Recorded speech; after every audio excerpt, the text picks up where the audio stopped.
Hello. I want to understand where physical attraction comes into play in just physical reality. I understand law of attraction, and I understand appreciating things in life and loving things in life, but physical attraction seems different. It seems more complex. Let's start with the step one part of the important process, where you get to experience and observe and prefer and choose. And so it comes through your interaction and your sifting and sorting and deciding. Without exposure to variety, you could not choose. And so a lot of those preferences of the way you like to dress, or the food you like to eat, or the kind of house you want to live in, or the kind of work you want to do, come from just exposing yourself to life and saying a little more of that, a little less of that, a little more of that, a little less of that. But even in saying that, because that's such an important part of how you come to know what it is you prefer, you have to remember that you are an extension of source energy, and that this is not your first rodeo, and that you bring many intentions from non-physical. But what are those intentions? This is the important thing to understand. Let's start here. When you reemerge into non-physical in what you call your death experience, you leave behind all doubt and fear and worry about all of that stuff, and you take with you all that you are, all that you've become, all of your preferences. In other words, you take everything that you felt good and satisfied about, and you leave anything else behind. It just doesn't go with you. It's the ultimate releasing of resistance process.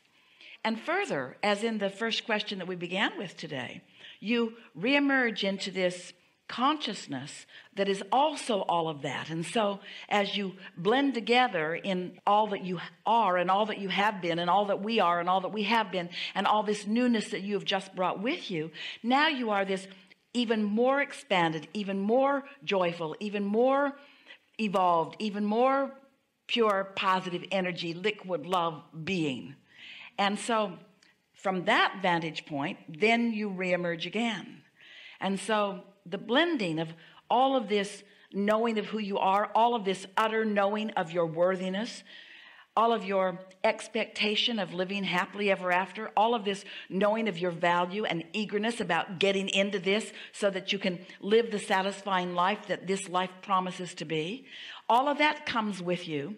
And then the integration into this physical experience. And many would say, well, why can't we just bring all that with us and not have to integrate so much? And we say, because you came for more expansion, for more joyful expansion, and because it is a known and understood law that without a question there can't be a further answer, and without some sort of dilemma or problem there can't be a further solution, and because we are eternal beings, then that eternity is just such an important aspect of all of this.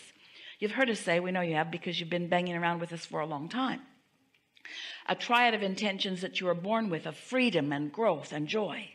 And the growth is just inevitable. It's just the byproduct of being exposed to life.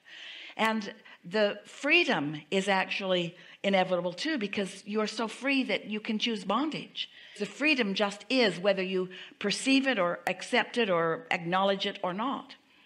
But when you make joy the factor that you are reaching for, then everything comes together in such a satisfying way, because there are many people who will live this life experience and have lived many other life experiences where they will not be nice enough to themselves to reach for joy, because their early exposure to life has got them off on a despondent foot, and they've pinched themselves off from any semblance of connection with who they really are, and they are not going to find any real relief until they have, we like to say they croak, because we like to be disrespectful since there is no death.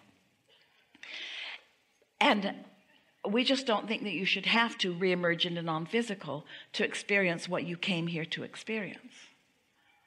Is that helpful? You get it from life, and a lot of it you brought with you, and so much of it you pick up along your physical trail here. Many of you come with powerful intentions, and a lot of you in this room have come with the powerful intention of being uniquely you, because you're teachers and you've lived enough life to know that there are a whole lot of people living a whole lot of conditional lives, and that if you can be born into a house where your mother can make you clean your room even if you don't want to, she might be able to. She might be able to be strong enough or convincing enough or withhold the things you want enough that she'll get you to contour. But if she is successful, she will draw you away from your own guidance system. And in your compliance with her, you will draw her away from hers. It's not just those who are trying to get you to please them, and that's mostly you guys, who are wanting to please them. And in any case, you are teaching each other a conditional life and a conditional love, and you're looking for love in all the wrong places, and you forget about your guidance system. And so it takes a while for you to get back to it. You have to sort of reorient yourself there. But some of you come with very strong intentions. That's why autism is high and recognized. It's why homosexuality is recognized and high. There are so many differences in you as a civilization because you came with an intention of being able to hold your own. I'm going to be different enough that no matter how much you need me to satisfy your conditional love, I'm not going to be able to do that because I came with intentionality that is more dominant than pleasing you. Yeah. Yeah. I am complete. Really good. Really good. Thank you.